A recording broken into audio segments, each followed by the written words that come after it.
All right, so in this video, what we want to do is we want to simplify radicals, okay? So we have various types that we're going to go through.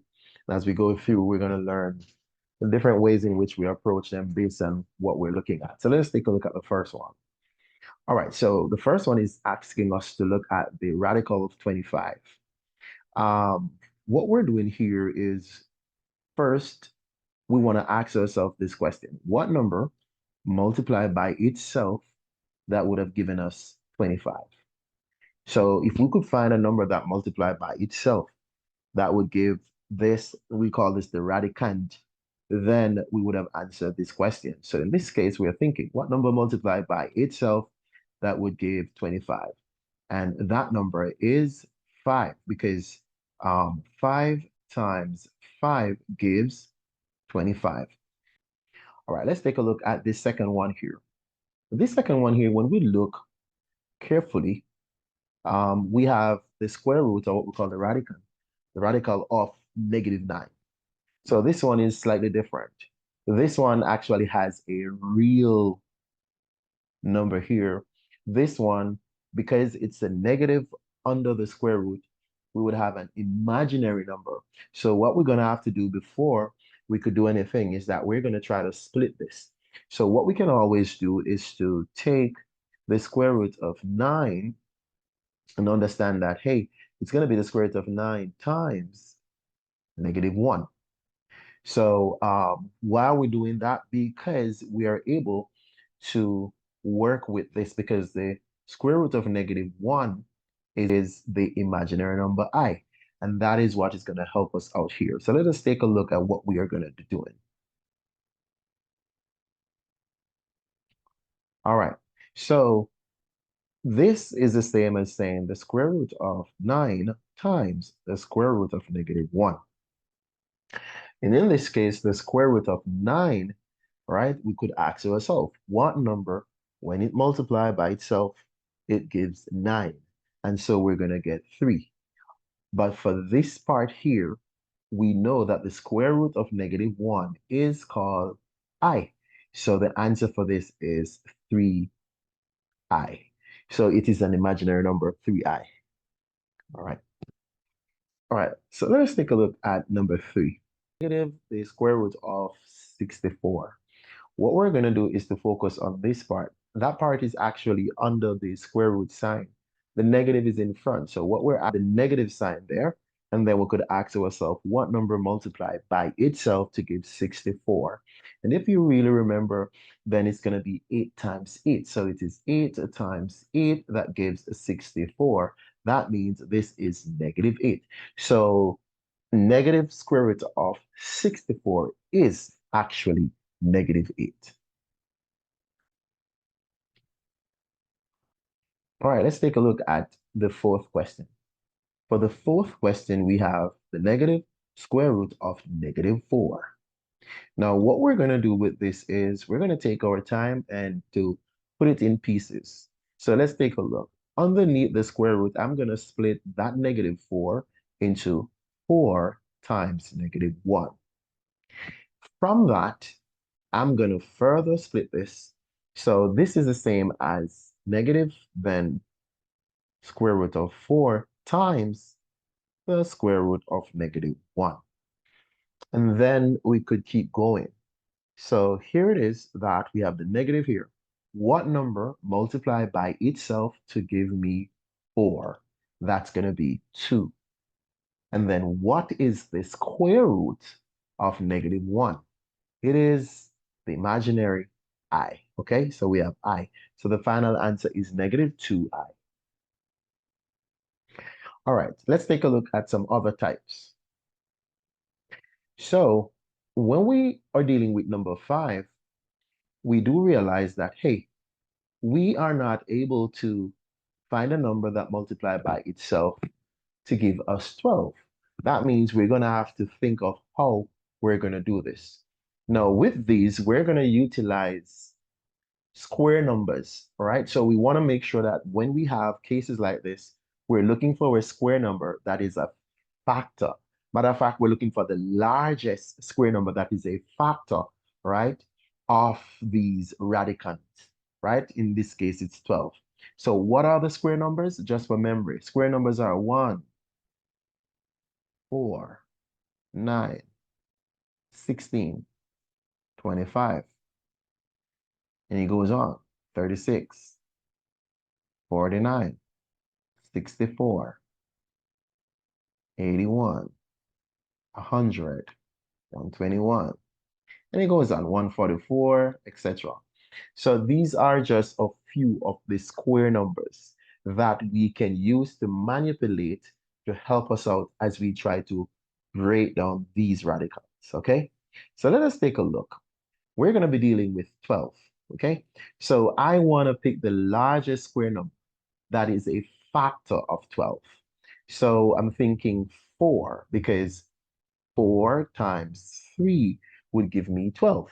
So because 4 times 3 would give me 12, then I can represent the square root of 12 as the square root of 4 times the square root of 3. So this is going to give us square root of 4 times the square root of 3. And from this now, it's like the ones that we were just dealing with. What is the square root of 4? 2. And then because I'm not able to find an integer that can multiply by itself to give me 3, then we leave this as that. So the answer for the square root of 12 is 2 radical 3.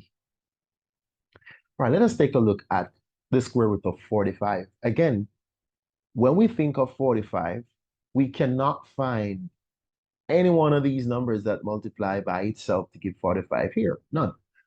Which means I'm going to have to find one of those numbers to see if one of them can multiply by any integer to give me 45. So we can think of 9. So take a look. I can rewrite the square root of 45 as the square root of 9 times the square root of 5. So I'm able to do that. Then we could go further and say, okay, the square root of 9 over the square root of 5 right there, square root of 9, square root of 5. And then we could break this down. What is the square root of 9? 9 is a square number. What number multiplied by itself to give us 9? It's 3. So then this is basically 3 square root 5.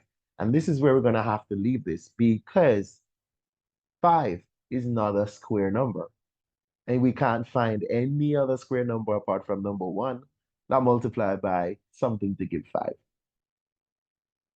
Let's take a look at 80.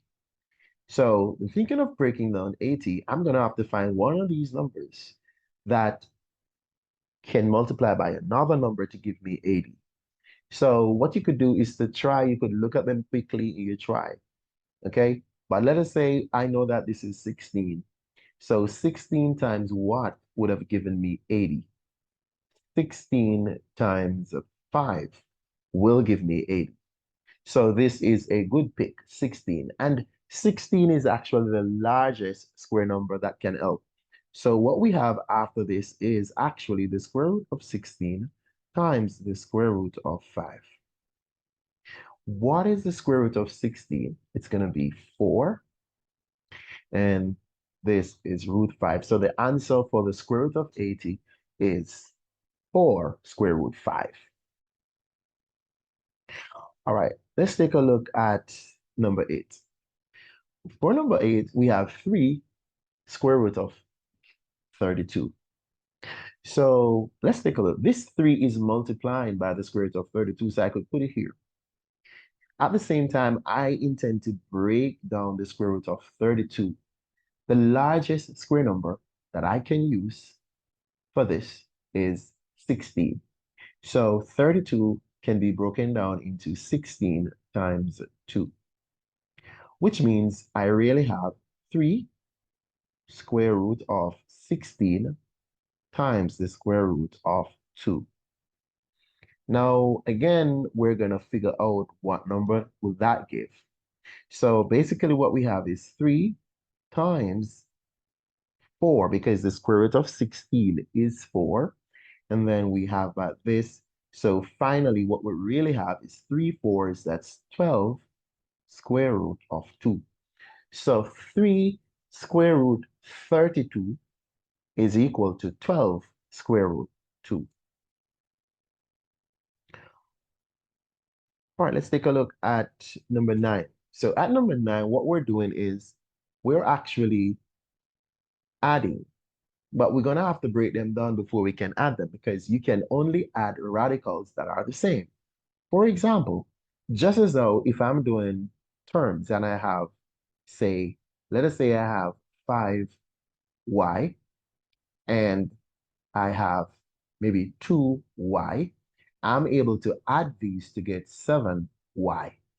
Why we can do that is because like terms, you can add and subtract terms that are alike. We're able to do that. So the radicals is like terms. And if we're going to break them down, we have to have the same radical. So we're going to have to think our way through. Let us break them down one at a time. If I'm focusing on this one here, what's the largest square number that could help me out with this? Well, it's going to be 5. And the square root of 12 can be broken down into 4 times 3, which further can be broken down into 5 square root 4 square root 3, which would have left me with. So let's take a look here. Square root 2.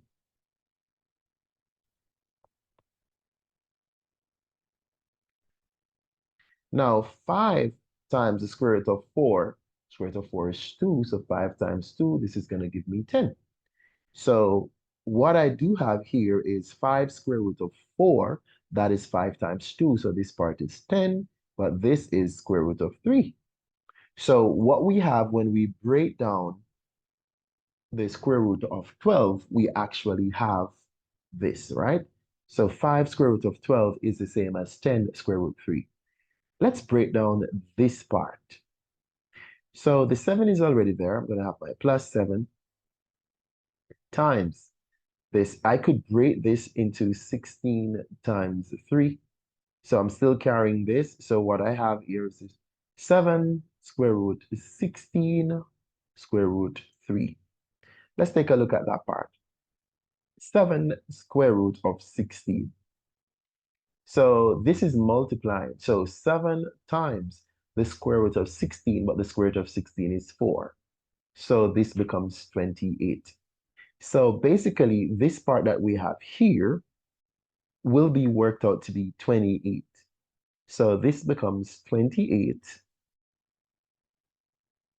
the square root of 3. And this is when we could put it together because what we actually have looking at now is we have 10 square root 3 plus 28 square root 3. So you could hear the common square root 3, square root 3. So basically, let's take a look. It's like we have 10 square root of 3 plus 28, the square root of 3. Altogether, I have 38, the square root of 3. And this is how we want to approach these. We break them down. We're going to make sure that we have the same radical. If we are not getting the same radical, it's not going to work. So you have to think of how you're breaking it down. So we zoomed in on 3, you understand? And we make sure that we connect with the 2. Let's take a look at the second example at number 10. All right, so for number 10, what we're looking at here is 4 square root 18 plus 5 square root 8 minus 6 square root of 32. Let's break down each. So we're going to be using 9 times 2. And this part is 5. I'm going to break this down. This is going to give me square root of 4 times 2. And I'm seeing the square root of 16 times 2. So I could see the root of 2 being my common radical that I'm going to be using. So let's go for the next line. So this is going to be the square root of 9 times the square root of 2. This is 5 square root of 4 square root 2 minus 6 square root 4 square root, my bad, 6 square root 16 So the square root of 16, square root 2. All right, let's break this down now. So 4, so basically this is going to be 4 times 3, square root 2. And this one is going to be 5 times the square root of 4, which is 5 times 2. And then square root of 2 minus 6. What's the square root of 16? It's going to be 4. So this is times 4 square root 2. Let's put it together. 4 threes, I'm right here. So 4 threes, that's going to be 12. So this is 12 square root 2. Next one, 5 twos, 10 square root 2. Lastly, we have negative 24 square root of 2. When we put this all together though, um, 12 plus 10 will give me 22 square root 2. And if I subtract 24, so it's going to be negative 2 square root of 2. That's the final answer.